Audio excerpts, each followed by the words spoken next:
어젯밤 8시 BTS 광화문 공연에 대한 예매 전쟁이 펼쳐진 가운데 온라인 곳곳에서 사기로 의심되는 예매 관련 글들이 포착돼 경찰이 집중 단속에 나섰습니다.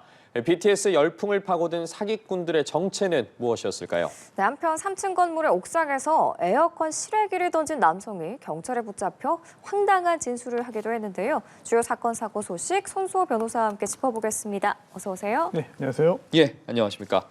어젯밤이었습니다. BTS 광화문 공연 예매에 성공했다는 인증 영상이 온라인에 잇따라서 올라왔는데 물론 이렇게 성공을 하신 분들도 계시지만 안타깝게 실패하신 분들도 계십니다. 문제는 이런 분들을 상대로 대리 티켓팅을 유혹하는 사람들까지 등장을 했다는 겁니다. 그렇습니다.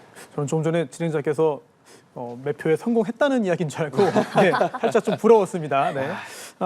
워낙 표 구하기 어렵다 보니까 경쟁이 치열했고 또한 유혹하는 글들이 나올 수밖에 없는 것이죠. 사실 그동안도 유명 연예인들의 공연 관련해서 이런 일들이 있었는데 BTS 이번 광화문 공연은 특히나 더 심했던 것 같습니다.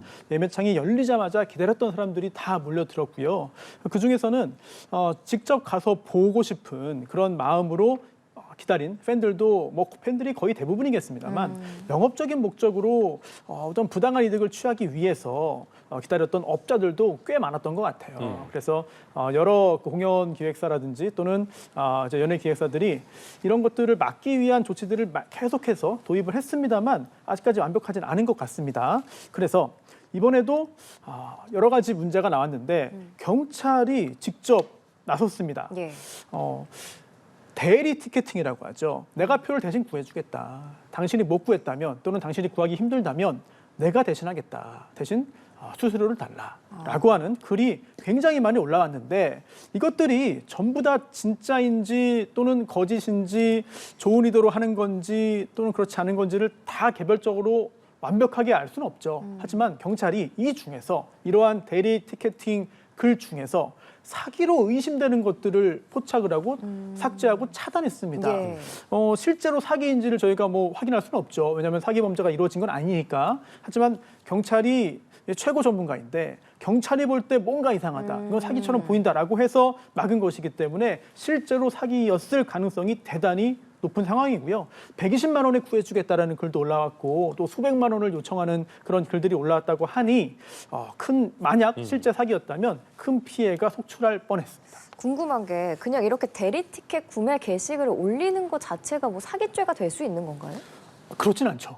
왜냐하면 경찰이 사기라고는 안 했어요. 예. 사기 의심 글이라고 했어요. 왜냐하면 실제로 사기가 벌어지진 않았습니다. 예. 즉 대리 티켓팅이라고 글을 올렸는데 알고 보니 대신 이런 표를 구해줄 생각도 없었고 의사도 없었다. 능력이 없었다. 그럴 생각이 없었음에도 불구하고 마치 대신 표를 구해줄 수 있고 구해줄 것처럼 거짓말을 해서 여기에 속은 사람으로부터 돈을 받고 실제로 표를 구해주지 않고 도망갔다. 연락을 끊었다. 이럴 경우에 사기죄 성립하거든요.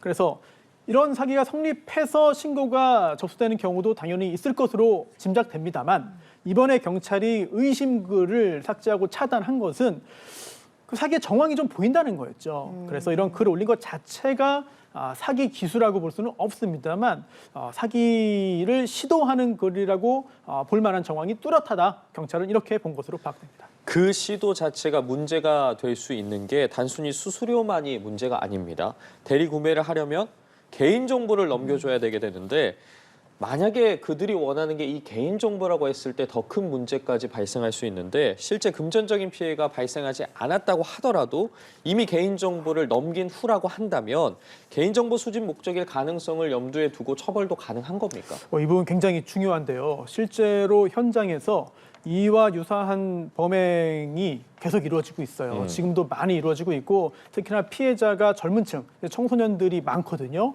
우선 조금 전에 살펴본 것처럼 실제로 돈을 뜯어내기 위한 직접적인 사기도 있겠지만 그게 아니라 좀 그 후에 한 걸음 더 나아가는 범죄들이 있습니다. 이렇게 대신표를 구해줄 수 있는 것처럼 하면서 정보를 다 입수를 하는 거죠. 그래서 그 후에도 여러 가지 갈래로 나뉩니다. 첫 번째는 그렇게 수집한 정보 자체를 그냥 파는 거예요. 하지만 이거는 건당 거래되는 가격이 높지 않기 때문에 아주 큰 금액이 되진 않죠. 아주 대량으로 모지 않는 한. 하지만 그것보다 더 중요한 것은 마치 이렇게 무언가를 구해줄 것처럼 해서 개인 신상 정보를 받은 다음에 이거를 이용해서 완전히 다른 차원의 피싱 범죄에 이용하는 것이죠. 다양한 피싱 범죄에 악용될 가능성이 있고요. 또 하나 중요한 것은 최근에 이런 범죄가 많이 늘어나고 있거든요. 표를 구해줄 것처럼 합니다. 그리고서는 일부 계약금이나 선수금 등을 일부 받아요. 예. 그 다음에 우리가 이거를 실패했다. 그래서 이걸 돌려줘야 되는데 지금 당장 돌려줄 수는 없고 이걸 돌려주기 위해서는 다 일단 입금이 되어야 한다라고 이야기해서 한번 뜯어내고 그 다음에 왜 안 줍니까? 라고 하면 지금 이게 어떤 보안 시스템 점검이 있고요. 저희 사장님이 이걸 좀 더 관리를 해야 된다고 그래가지고 이거보다 더 수수료 좀 더 넣으셔야지 저희가 들 수 있습니다. 계속 해가지고 더 받아내는 수법들이 있어요. 이거 피해자들이 굉장히 많이 늘고 있습니다. 그리고 또 이거는 정말 상상을 초월하는 그런 범행인데 예. 보이스피싱 조직들이 있잖아요. 돈을 뜯어낸 다음에 결국은 현찰화를 해야 됩니다. 이거는 이 공연 티켓과 전혀 별개의 범죄예요. 예. 그렇게 한 다음에 누군가 돈을 옮기고 보내고 환전을 하고 세탁을 하고 송금을 하고 인출을 해서 범죄 수익을 가져가는 거잖아요. 예. 그런 인출책이 필요하고 송금책이 필요합니다. 여기 이용하는 겁니다. 제가 이거 환불해 줄 테니까요. 대신 누구한테 이거 나눠가지고 보내셔야 돼요. 그래야 저희가 이거 환불해 드릴 수 있습니다. 라고 하든지 또는 그렇게 한번 해주시면 그 다음에 저희가 드릴게요. 라고 말을 해서 이런 범죄에 악용하는 경우들이 대단히 많습니다. 그럼 그렇게 개인정보가 유출된 뒤에 그 사람들을 잡으려면 그건 더 힘들겠네요. 그렇습니다. 특히 국내에서 이루어지는 경우도 있지만 네. 조금 전에 말씀드린 이런 범행은 사실 온라인으로 다 가능하거든요. 그러다 보니까 국내가 아니라 외국에서 이루어지는 경우도 많아서 적발에 더욱더 어려움이 가중되고 있습니다. 그렇기 때문에 어쨌든 경찰 입장에서도 계속해서 이러한 부분들을 들여다보고 있는 거고 저희가 항상 사건 현장을 다룰 때 굉장히 이야기를 많이 했던 부분이 이 개인정보와 관련된 부분이었기 때문에 그 부분에 대해서도 앞으로도 굉장한 주의가 필요해 보입니다. 경찰이 지금 대리 구매뿐만 아니라 고가의 티켓을 되파는 것 역시 예의주시하고 있다. 이 부분에 대해서 저희가 다루고 있었는데 문제는 앞으로 예정된 BTS 공연에 대한 티켓 중고 거래도 여러 플랫폼에서 4배에서 5배 가까이 높은 가격에 지금 거래가 되고 있습니다. 네, 그렇습니다. 예견된 일이죠. 그래서 워낙 인기가 높고 그리고 또 보고 싶어하는 분들이 많기 때문에 이 정도 가격을 지불하고서라도 보고 싶다. 이런 분들이 있죠. 그리고 또 우리나라 내의 인기뿐만 아니라 외국에서의 인기도 높잖아요. 그러다 보니 자주 공연을 볼 수 없으니까 이번 기회에 좀 표를 비싸게 주고 구하더라도 꼭 와서 보겠다. 여행과 겸해서 이제 멀리 여행을 가기 위해서는 또 일정이 안 맞는 경우가 있기 때문에 이번 기회에 좀 돈을 더 지불하더라도 반드시 보겠다. 이런 수요들이 분명히 있습니다. 그러다 보니까 4-5배 정도를 지급하더라도 사고 싶다는 수요는 나오는 것인데요. 그런데 이게 여러 가지 좀 문제를 야기해요. 그래서 우리 국민체육진흥법도 그렇고 또 공연법도 그렇고 이러한 그 행위들에 대해서 어떻게 하면 막을 수 있겠느냐, 어떻게 하면 이걸 좀 더 좀 문제를 좀 없앨 수 있겠느냐라고 고민들을 많이 해봤습니다. 그래서 이런 법적으로 처벌하는 게 능사는 아닙니다만 그리고 만병통치약은 아니겠습니다만 법적으로 처벌하는 규정도 만들었어요. 예전에는 이 암표 거래가 이제 경범죄 처벌법에 의해서 처벌했거든요. 뭐 노상방뇨, 새치기 이런 급으로 처벌을 한 겁니다. 그러다 보니 사실상 실효성이 없었죠. 그래서 공연법과 국민체육진흥법을 개정을 해서 이런 암표 거래를 이제 처벌하는 그런 규정들을 만들긴 했는데 특히나 이제 용어들이 새로 도입이 됐습니다. 이제 부정 판매라는 용어가 나왔거든요. 그런데 이 처벌하기 위해서는 요건이 좀 엄격합니다. 아주 비싸게 팔았다고 해서 암표로 다 처벌되느냐? 그게 아니라 매크로라는 걸 많이 들어보셨을 겁니다. 즉 법에 따르면 정보통신망에 지정된 명령을 자동으로 반복 입력하는 프로그램. 자, 이거 매크로라고 하죠. 이거를 이용해서 입장권들을 부정 판매하면 이거 처벌합니다. 그래서 이 말은 좀 반대로 보자면 이런 매크로를 이용하지 않으면 적어도 이 공연법과 국민체육진흥법상 처벌 대상이 아닌 거예요. 그리고 또 하나 이거를 법적으로 이야기하는 이런 부정 판매라고 하기 위해서는 상습적으로 하거나 또는 영업으로 해야 됩니다. 예. 즉 상습이 아니고 영업도 아니고 일상생활을 하다가 내가 가려고 샀는데 못 가게 돼가지고 팔아야 되는데 이왕이면 좀 웃돈 붙여서 좀 팔아보자. 이거는 인정이 된다는 얘기죠. 예, 알겠습니다. 정정당당하게 예매해서 억울하게 공연 보지 못하는 팬들 없었으면 좋겠습니다. 이제 다음 사건으로 넘어갈게요. 정말 아찔한 사건인데 한 주민이 빌라 옥상에서 실외기를 떨어뜨렸어요. 만약에 바로 밑에 사람이 지나가고 있다라고 생각한다면 정말 끔찍한데요. 그렇습니다. 서울의 한 3층짜리 빌라 옥상이었는데요.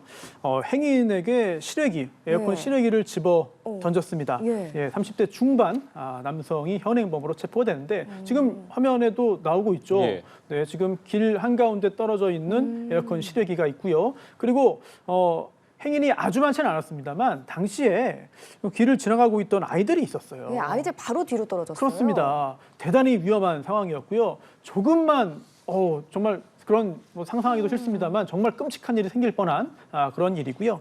그런데 이 에어컨 실외기를 던진 이 행인 현행범으로 경찰에 의해서 체포가 됐고요. 그리고 저 에어컨 실외기는 뭐 가지고 올라간 건 아니고 빌라 옥상에 방치돼 있던 그런 물건으로 이제 확인이 됐는데 문제는 왜 던졌냐 예. 이 질문에 대해서 그냥 화가 나서 던졌다. 특별한 이유가 없었다라는 취지로 진술했다고 알려져 있는데요. 특히나 정신병력도 확인이 됐습니다. 그래서 지금은 긴급체포, 현행범 체포 후에 응급 입원 조치가 이루어졌고요. 추후에 이제 그에 걸맞는 상응하는 형사 처벌이 이루어질 것으로 보입니다. 그 상응하는 처벌과 관련해서 궁금증이 생깁니다. 일단 실외기를 던진 곳이 평소에 어린이 통행이 잦은 어린이 보호구역이었다는 점. 네. 그리고 고층에서 물건을 떨어뜨리는 행위 자체만으로도 굉장히 위험하지 않겠습니까? 이와 관련해서 처벌 수위 등도 궁금한데요. 그렇습니다. 지금 경찰이 의율한 범죄 혐의는 특수상해 미수입니다. 상해는 다른 사람의 건강을 훼손하는 행위입니다. 그리고 특수는 흉기는 아니지만 위험한 물건을 이용하면 이거는 특수상해가 되거든요. 그래서 에어컨 실외기가 다른 사람을 다치게 만든 흉기는 아니지만 네. 3층에서 던지면은 당연히 이제 위험한 물건에 해당하죠. 그래서 특수상해인데 아주 정말 불행중다행으로 이 물건에 맞아서 상해를 입은 사람은 없어요. 그래서 특수상해 미수죄로 일단 경찰은 적용을 했고요. 그리고 또 조금 전에 진행자께서 언급하신 부분 있잖아요. 바로 이 지점이 어디냐, 이곳이 어디냐. 그러니까 어린이 보호구역이거든요. 그래서 당시 실제로 또 아이들이 지나가던 중이었고 예. 위험성이 굉장히 높습니다. 이런 부분 역시 양형에 반영이 될 것으로 보입니다. 앞서 말씀 주신 것처럼 경찰이 남성에게 정신병력이 있다는 걸 확인하고 응급 입원 조치한 걸로 알려졌는데 그럼 이런 정신병력은 형을 감경하는 요인으로 작용할 수 있는 건가요? 그럴 가능성이 있습니다. 물론 정신병력이 있었다고 해서 당시에 이 범행에 영향을 주었다고 단정할 수 없고 예. 그리고 또 설령 영향이 있었다 하더라도 이것을 심신장애, 즉 심신미약으로 인정할 수 있느냐 여부 역시 아직까지 확실하지 않습니다. 다만 정신병력이 인정되었고 응급 입원까지 이루어졌다는 것을 볼 때 당시 범행 당시 그리고 또한 현행범으로 체포된 당시에 경찰이 볼 때도 뭔가 이상한 부분이 있었다. 경찰이 보더라도 온전한 정신 상태가 아니었다라고 판단했을 가능성이 있습니다. 네. 그렇다면 심신미약으로 인정되어서 형이 감경될 가능성도 배제할 수는 없겠고요. 또 하나 양형에 영향을 미칠 수 있는 것은 화가 나서 던졌다라고 했는데 의도적으로 사람을 겨냥해서 던진 것이냐. 예. 아니면 사람이 있을지도 몰라. 근데 뭐 맞아도 뭐 어쩔 수 없지라는 미필적인 고의에 의해서 그냥 던져버린 것이냐. 사람을 보고 겨냥한 것인지 또는 그냥 던진 것인지 역시 추후 있을 양형 판단에 중요한 영향을 미칠 것으로 보입니다. 알겠습니다. 자, 이제 주제를 또 바꿔보도록 하겠습니다. 변호사님, 지금 변호사님을 확인을 하고 있는데 금붙이는 딱히 없어 보이시네요. 저희가 장신구를 차본 적이 없습니다. 네, 금 한 번도 가격대에서 네. 저희가 지금 이야기를 해보려고 하는데 네네. 아쉬우실 수도 있습니다. 지금 국내 순금 한동 가격이 올해 1월 처음으로 100만 원을 넘어섰습니다. 네. 그래서 이제 금과 관련한 범죄도 늘고 있는데 최근에 고객들이 맡긴 금을 챙겨서 잠적했던 금은방 업주가 구속이 됐습니다. 그 규모가 무려 3천여 돈이거든요. 네. 3천여 돈, 쉽사리 이거 네. 가늠이 되지 않는데 이 3천여 돈이면 금액으로 환산하면 어느 정도인 겁니까? 네, 지금 좀 전에 말씀하신 1월 가격으로 이제 100만 원이잖아요. 단순 계산하면은 30억이 되는 거죠. 네, 30억이 되는 건데 사실 금 가격이 계속 오르는 중이기 때문에 앞으로 이렇게 챙겨서 도주한 이 금의 실제 가격 평가액이 더 올라갈 가능성도 있어 보여요. 그리고 엄청난 이제 규모의 사건인데 당시 무게가 이 3,000돈 무게가 10몇 킬로그램 정도 됐다고 하더라고요. 그래서 들고서 도망가기에 그렇게 무리가 있는 어떤 무게는 아니었다. 예. 그런 생각도 드네요. 지금 더 문제는 3천여 돈이 한 30억 정도 된다고 하셨는데 피해 금액이 더 늘어날 가능성이 있다는 겁니다. 현재 추가로 고소장이 계속해서 접수가 되고 있는 건데 현재까지 피해를 당하고 주장하는 피해자가 한 최소 30명에 달한다고요? 그렇습니다. 이 피해자 역시 계속 느는 추세로 이제 확인이 되고 있는데 아까 말씀드린 이 3천여 돈 있잖아요. 이것도 내가 피해를 입었습니다라고 범죄 신고가 들어온 것들을 모은 겁니다. 그렇다면은 추가 피해자가 더 확인된다면은 이 피해의 규모 역시 훨씬 더 늘어날 가능성이 있어 보인다 이런 생각이 들고요.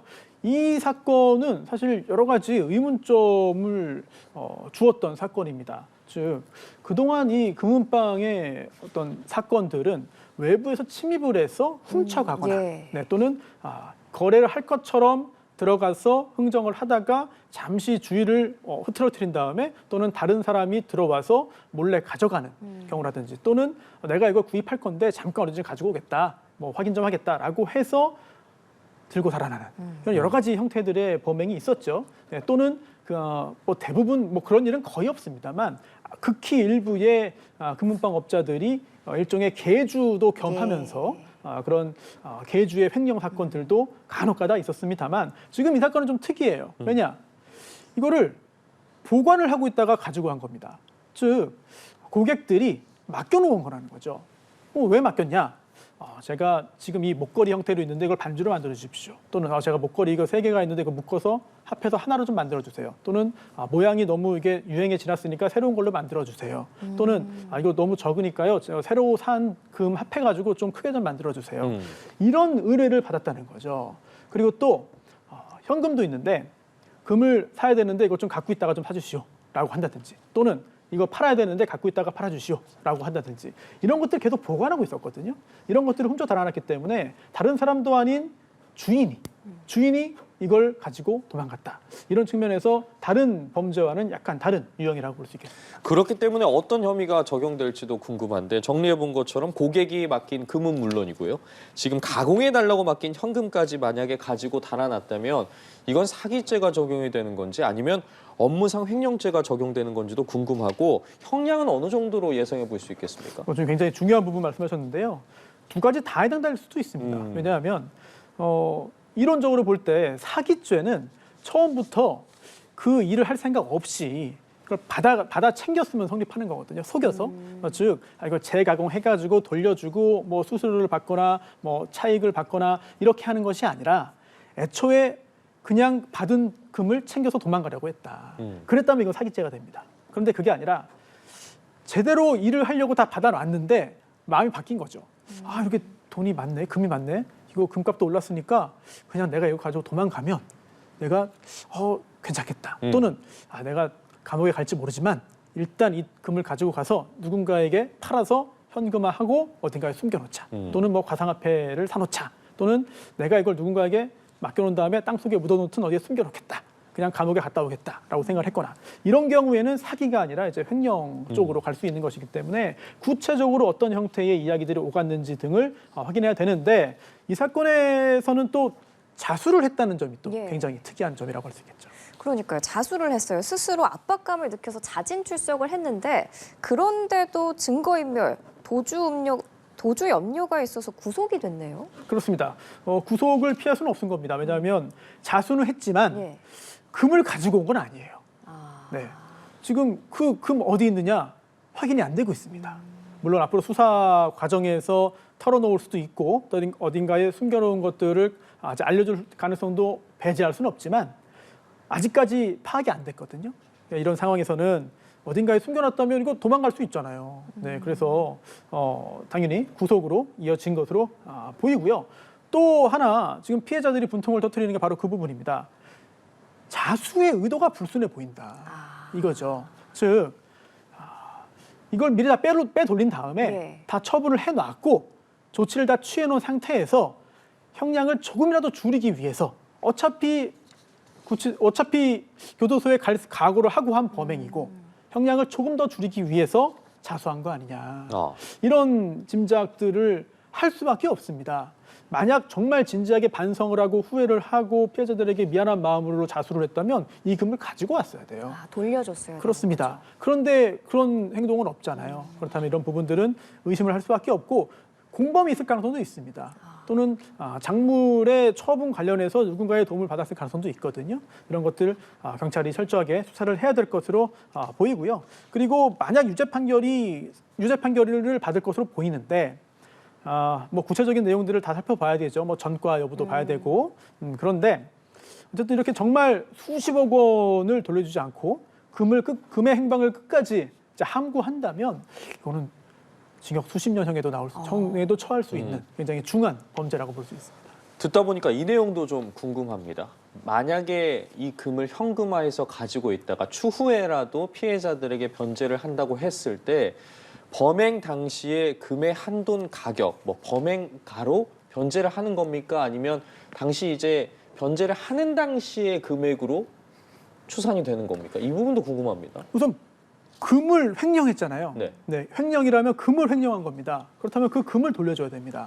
그런데 지금 상황에서 그렇게 횡령했던 금이 어딘가에 있었고 이걸 가지고 그대로 돌려준다면 현물이니까 뭐 가치를 따질 필요가 없게 되는 것이죠. 그런데 그게 아니라 이미 현금화를 한 상태다라고 가정해 볼게요. 금을 팔았어요. 돈을 받았어요. 그리고 그 돈을 어디에 숨겨놨어요. 예. 그런데 이런 상태에서 나중에 정말 내가 중형을 받으면 안 되는데 또는 이미 1심에서 중형을 받았습니다. 그래서 항소심에서 좀 낮춰야 되는데 이런 생각에 조금이라도 손해를 배상하려고 한다면은 이거는 금전으로 하는 거잖아요. 그렇다면 이 부분은 애초에 사기 또는 횡령 범행이 이루어졌을 때의 그 가액을 가지고 이제 피해액으로 보는 것이 맞을 것입니다. 다만 지금 따지고 있는 것은 형사적인 부분이에요. 그리고 형사적인 부분에서 합의 여부를 따지는 거예요. 그렇다면 간혹 어떤 경우에는 실제로 훔쳐간 것보다 실제로 횡령한 것보다 더 큰 금액으로 돌려준 다음에 합의에 이르는 경우도 있거든요. 안 그러면 나 합의 안 해준다. 내가 더 이상 줘라. 나 위로금 줘야 돼. 위자료 줘야 돼. 나 합의 안 해줘라고 한다면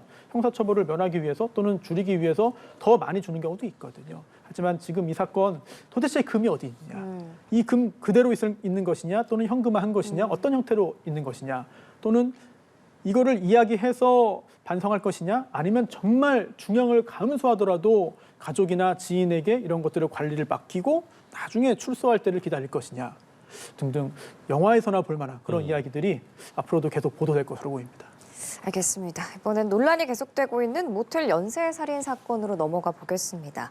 결국에는 모텔 연쇄살인 피해자에 대한 신상 공개는 이루어지지 않았습니다. 그런데 과거에 가평 계곡 살인 사건 이은혜를 생각해보면 이때는 신상이 공개가 됐거든요. 근데 이번에는 연쇄살인 사건인데도 공개가 안 됐네요.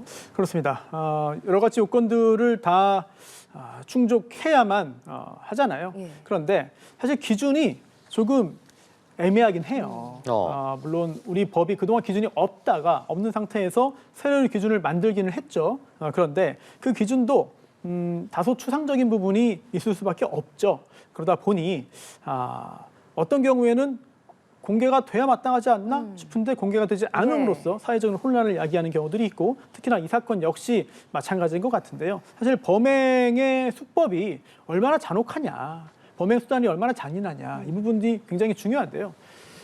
근데 누군가 볼 때는 이 정도면 잔인한 거 아니냐라고 볼 수 있고 또는 누군가는 아니 이 정도면 그래도 흉기를 사용해서 한 건 아니고 좀 이런 약물을 통해서 한 건데 이걸 가지고 잔인하다고 할 수 있느냐라는 판단을 할 수 있는 것이죠. 그래서 이 범행 수단의 잔인성 여부를 둘러싸고 이번에 판단이 좀 달라지지 않았나 그런 생각이 들고요. 그리고 최초의 경찰은 이거를 의도적으로 살해의 고의를 가지고 범행을 한 것이 했다고 단정할 수는 없다는 입장이기도 했어요. 처음에는. 네, 그래서 단순히 정신을 잃게 또는 잠들게 기절시키려는 목적이었는데 다소 용량이 과다해서 사망에 이른 것이 아닐까라는 생각까지도 했거든요. 이런 것들까지도 고려가 되지 않았나 싶습니다. 이렇게 경찰은 신상정보 비공개 결정을 내렸습니다만 온라인에선 이미 신상정보를 찾아내고 있습니다. 이른바 사적 보복 현상이 벌어지고 있는 셈인데 그 외 한편으로는 피해자의 SNS 팔로워가 40배나 폭증하는 현상도 일어났어요. 어떻게 봐야 되는 겁니까? 사실 이 피의자 명의의 본인이 운영하는 그 계정인지 여부가 뭐 공식적으로 확인된 건 아닙니다만 또 많은 사람들이 실제로 그렇게 단정을 하고 있죠. 게다가 이 팔로워 수가 급증했는데 단순 호기심이나 또는 어떤 흥미나 재미로 접근하는 경우도 있지만 그동안에도 이런 유사한 사례들이 종종 있었기 때문에 혹시라도 이 범죄자, 물론 뭐 형이 확정된 건 아닙니다만 이 피해자에 대한 미화로 이어지는 거 아닌가, 사실 옳지 않은 방향으로 흘러가는 거 아니냐라는 지적도 이루어지고 있습니다. 왜냐하면 일단 이 피의자의 외모가 큰 관심을 끌기 때문이에요. 물론 외모 이전에 이 범행의 어떤 충격성이라든지 이 범행의 어떤 특이점이 우선이었겠습니다만 그 후에 알고 보니 얼굴이 예쁘다 또는 매우 잘생겼다. 이런 경우에 추종 세력이 생기고, 그리고 물론 장난스럽게 쓴 글이라고 생각하고 또한 그렇게 믿고 싶습니다만 외모가 뛰어나니까 뭐 풀어줘라 라든지 또는 뭐 예쁘니까 감형해라, 이 정도면 나도 당할 수밖에 없을 것 같다. 그러니 이거는 죄가 아니다라는 뭐 장난이라고 봐야겠죠. 네. 이런 글들이 많이 올라오면서 계속해서 더 유행을 이끌어가는 그런 상황인 것 같은데, 예전에도 이런 일들이 여러 번 있었습니다. 즉 이제 탈옥수가 입었던 옷이 유행을 하기도 하고, 그리고 또 이른바 얼짱 강도 신드롬이 일기도 하고, 또는 현상수배범 전단지에 있는 외모가 수려한 여성 피의자 수배범에 대해서 팬카페가 생기기도 하고, 이런 것들 뭐 아주 예전에도 있었던 일이고요. 지금도 있고 앞으로도 이런 일이 있을 것 같은데, 뭐 어느 정도 재미를 위해서 장난을 한 것까지 우리가 강제로 막을 수는 없잖아요. 하지만 좀 안 좋은 방향으로 흘러가고 계속해서 더 큰 화제를 이끌어내는 상황이 되지는 않았으면 좋겠습니다. 그럼 이렇게 피의자의 신상을 털고 뭐 댓글에는 일부 피의자를 옹호하는 글도 보이는데, 이런 과정에서 법적으로 문제가 될 가능성은 없는 건가요? 사실 뭐 도덕적으로, 사회적으로, 문화적으로 옳다 그르다의 판단을 할 수 있겠습니다만 형사적으로 범죄냐 아니냐는 좀 더 구체적으로 좀 자세히 좀 봐야 될 것 같아요. 그래서 이 피의자의 SNS 계정에 댓글을 다하는 내용들, 물론 아무리 범죄자이지만 이 피의자에 대해서 비방을 하고, 그리고 외모에 대해서 비하를 하고 모욕을 하면 그거는 오히려 범죄죠. 그런데 칭찬을 하고 칭송을 하는 것 자체를 두고 범죄라고 할 수는 없겠죠. 그러네요. 네, 다만 이런 것들이 있습니다. 이 피의자의 외모 등을 칭찬하는 과정에서 피해자를 비방하고 비하하는 경우들이 있어요. 그런 경우라면은 이제 사망한 사람에 대해서는 모욕죄가 성립할 수 없겠습니다만 뭐 사자 명예훼손이라든지 이런 것들 성립 가능성도 배제할 수는 없겠죠. 예, 알겠습니다. 이제 마지막 주제로 넘어가 볼 텐데, 안타까운 소식입니다. 오늘 오전 서울 은마 아파트에서 불이 나서 1명이 사망하고 3명이 부상을 했는데, 10대 딸이 사망했고 부상한 어머니는 딸을 미처 구하지 못해서 발을 둥둥 굴렀다라는 안타까운 소식이 전해졌습니다. 그렇습니다. 저도 출근길에 근처를 지나긴 했는데 뭐 한 몇 시간 후에 지나서 그런지 혼란은 그때는 뭐 다 진정이 된 상태였던 것 같아요. 정돈됐던 상태인 것 같은데 안타깝게도 사망자가 발생했습니다. 네, 오늘 오전 6시 18분경에 발생한 화재인데요. 10대 여성 1명이 사망을 했고, 같은 집에 있던 2명이 얼굴 등에 화상을 입고 연기를 들이마시는 상해를 입고 구조가 됐습니다. 그리고 윗집 주인 1명 역시 연기를 마시고 호흡곤란을 호소했는데, 불행 중 다행으로 부상자들은 생명에는 지장이 없고요. 하지만 아파트 주민 70여 명이 대피하는 등 여러 혼란이 있었습니다. 화재 원인도 조사가 필요해 보이는데, 현재까지 뭐 방화나 범죄 혐의점은 발견되지 않은 거죠? 그렇습니다. 불길을 화재 발생 30분 정도 후인 6시 48분경에 잡았거든요. 그리고 그 후에 7시 35분경에 완전히 불을 껐습니다. 그 후에 경찰과 소방당국이 화재 원인도 조사하는 중이고, 그리고 피해 규모도 지금 파악하는 중입니다. 그런데 아직까지 공식적인 발표가 나오지는 않은 것으로 보여요. 근데 보통 이제 화재가 발생했다면 이게 방화인지 또는 실화인지 또는 뭐 자연 발화인지 그럴 가능성 높지 않습니다만, 그리고 실화라면은 도대체 누가 어떤 잘못을 한 것인지, 또 혹시라도 이런 전기 설비라든지 또는 전열 기구라든지 또는 조리 기구의 어떤 작동 실수라든지 아니면 기계의 오류 등으로 인해서 발생한 것인지 등등을 다 따져봐야 되거든요. 그러나 특히나 걱정되는 것은 이 해당 아파트가 굉장히 오래전에 지어졌습니다. 이제 79년에 준공됐거든요.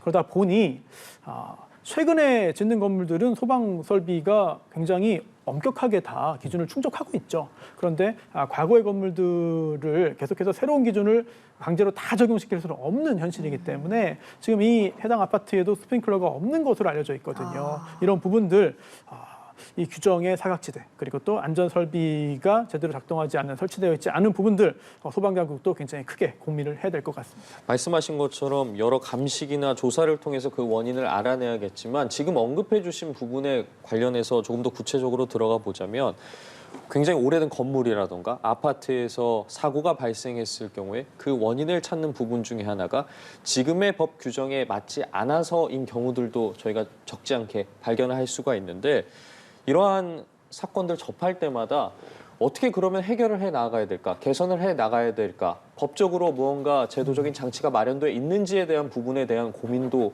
하게 되거든요. 그렇습니다. 지금 굉장히 중요한 부분을 짚어주신 것 같은데요.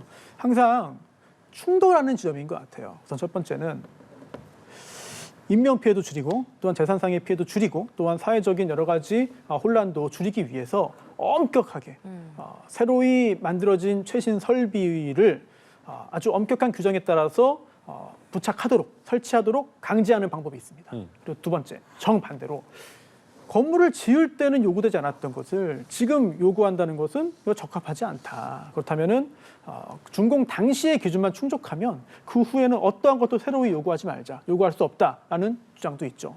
항상 그 중간 단계에서 타협이 이루어지는 것 같아요. 그래서 지금 기준에서 모든 것을 강제할 수는 없지만 그 최소한의 것들은 요구할 수 있고 그리고 또 건물 자체를 뭐 헐밀고 새로 짓지 않는 한 한계는 있잖아요. 그렇다면 점검이라든지 이런 여러 가지 조치들을 좀 더 촘촘하게 더 자주 더 엄격하게 함으로써 혹시라도 있을지 모르는 이런 화재의 참사를 어떤 좀 줄이거나 또는 피해를 좀 더 줄일 수 있는 그런 노력을 해야 되지 않냐. 양측의 주장이 다 맞기 때문에 그 중간 지점에서 절충할 수밖에 없는 게 현재의 혈신인 것 같습니다. 예, 연마아파트 화재 소식까지 짚어봤습니다. 오늘 손수호 변호사와 함께했습니다. 고맙습니다. 고맙습니다.